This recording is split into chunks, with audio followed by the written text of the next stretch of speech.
दिवसाची सुरुवात करूया श्री स्वामी समर्थांच्या नामस्मरणाने। आजच्या या व्हिडिओमध्ये आपण महाशिवरात्रीला कोणते नियम पाळावे त्याचप्रमाणे काही तोडगे पाहणार आहोत। चला तर मग आजच्या या व्हिडिओला सुरुवात करूया। दरवर्षी माघ महिन्यातील कृष्ण पक्षातील चतुर्दशीला महाशिवरात्री साजरी केली जाते। यावर्षी पंचांगानुसार महाशिवरात्री ही फाल्गुन कृष्ण चतुर्दशी तिथी 26 फेब्रुवारी रोजी सकाळी 11:08 ते 27 फेब्रुवारी रोजी सकाळी 8:54 पर्यंत आहे। पूजा मुहूर्त पाहिले तर महाशिवरात्री बुधवार दिनांक 26 फेब्रुवारी रोजी आहे। महाशिवरात्रीचे उपवास आणि पूजा त्याच दिवशी होईल। आपण वर्षभरामध्ये जितके काही सोमवार करतो किंवा महादेवाची जी काही व्रत वैकल्य वर्षभरामध्ये करतो त्या सगळ्या व्रतांचं पुण्य आपल्याला फक्त एक महाशिवरात्रीचे व्रत केल्यामुळे मिळतं। त्यामुळे प्रत्येकानेच महाशिवरात्रीचे व्रत आवर्जून केले पाहिजे।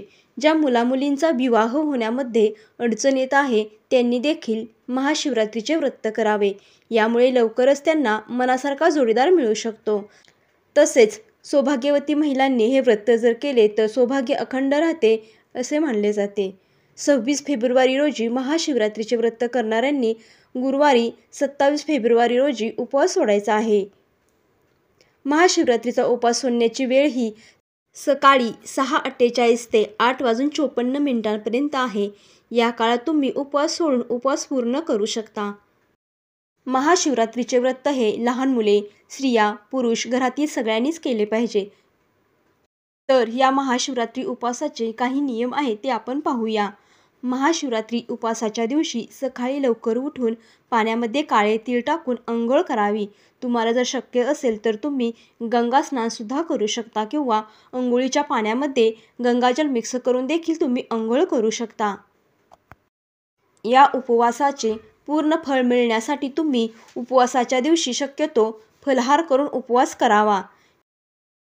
ज्यांना फलाहार करणे शक्य नाही अशांनी फराळ करू शकता, पण पांढरे मीठ ऐवजी सेवंद मीठ वापरावे।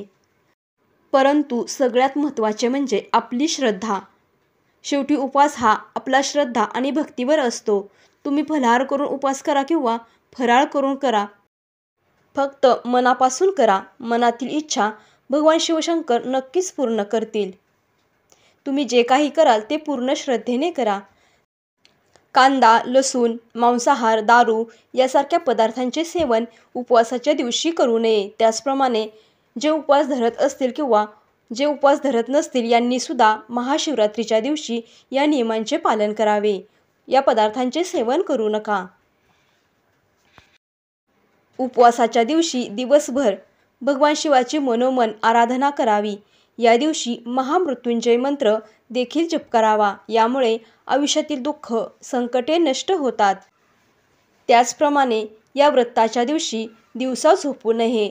शास्त्रानुसार दिवसाला झोपल्याने आपल्याला व्रताचे पूर्ण फळ मिळत नाही, पण ज्यांना काही कारणास्तव शक्य नाही किंवा शारीरिक त्रास असेल अशा व्यक्ती झोपू शकतात। महाशिवरात्रीचे व्रत हे काही जण निर्जला म्हणून करतात, काहीही न खाता पिता हा उपवास करतात, तर काही जण फलाहार तर काही जण फराळ करून करतात। आपली इच्छाशक्तीनुसार किंवा शारीरिक क्षमतेनुसार तुम्ही हे व्रत कसे करावे ते ठरवू शकता। दुसऱ्याचा हेवा करून व्रत करू नका। जर फराळ करून व्रत करत असाल तर साध्या मिठाऐवजी सेवंद मिठाचा वापर करावा। उपवासाच्या दिवशी ब्रह्मचर्याचे पालन करावे। शरीर आणि मनाची शुद्धता राखून ठेवावी, म्हणून स्त्री पुरुष दोघांनी ब्रह्मचर्याचे पालन करावे। उपवासाच्या दिवशी कोणाशीही भांडण तंटा करू नये किंवा निंदा करू नये। खोटे बोलून दुसऱ्याचे मन दुखवू नये। आपले आचरण केवळ सात्विक ठेवावे। त्याचप्रमाणे शिवपुराणात महाशिवरात्रीच्या दिवशी रात्री जागरण करण्याला अतिशय महत्त्व आहे। काही ठिकाणी रात्री जागरण करून भगवान शिवाची पूजा, मंत्रजप केला जातो। यामुळे व्रताचे फळ दुप्पट मिळते। तुम्ही जी काही सेवा कराल ती पूर्ण श्रद्धेने करण्याला महत्त्व आहे। या उपवासाच्या दुसऱ्या दिवशी सकाळी व्रत सोडावे। त्यासाठी सात्विक अन्नपदार्थ घ्यावेत। ज्या स्त्रियांना मासिक पाळी आली असेल त्यांनी हे व्रत करा, केवळ पूजा करू नका। मनापासून आणि श्रद्धेने व्रत केल्यास पूजा न करता देखील तुम्हाला व्रताचे फळ मिळेल।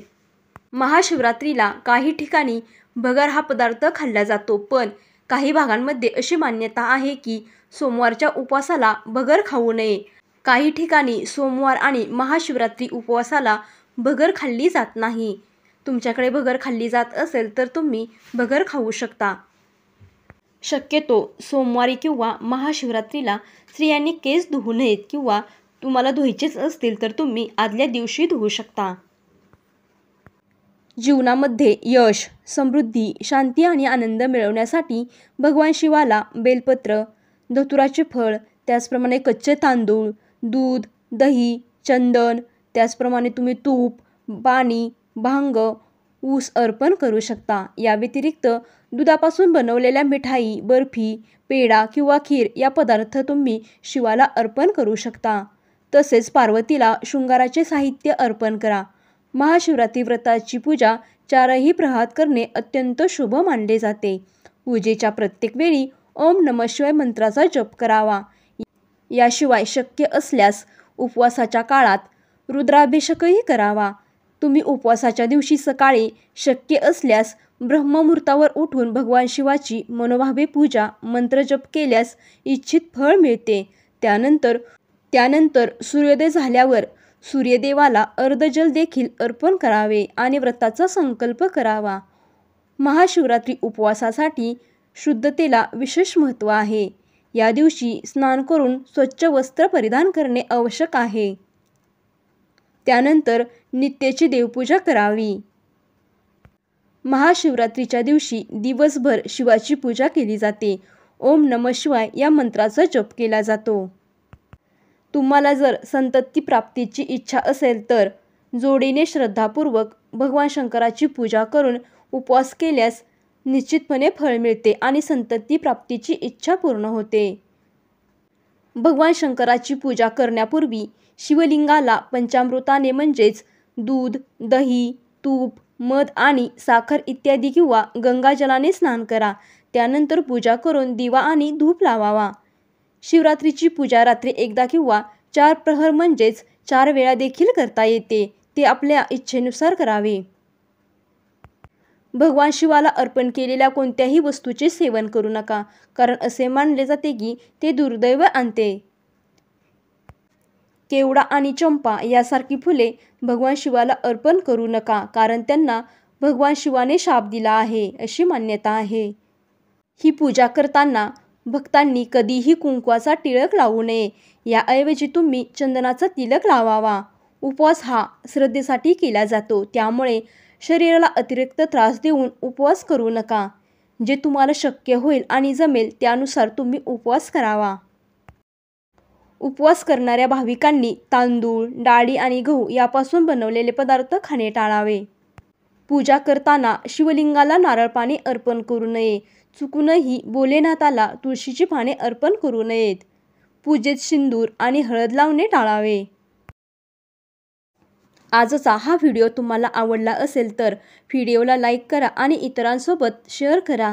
असेच नवनवीन माहितीपूर्ण व्हिडिओ पाहण्यासाठी चॅनलवरती नवीन असाल तर चॅनलला नक्की सबस्क्राईब करा. धन्यवाद. व्हिडिओ शेवटपर्यंत पाहिल्याबद्दल तुमचे सर्वांचे मनापासून धन्यवाद.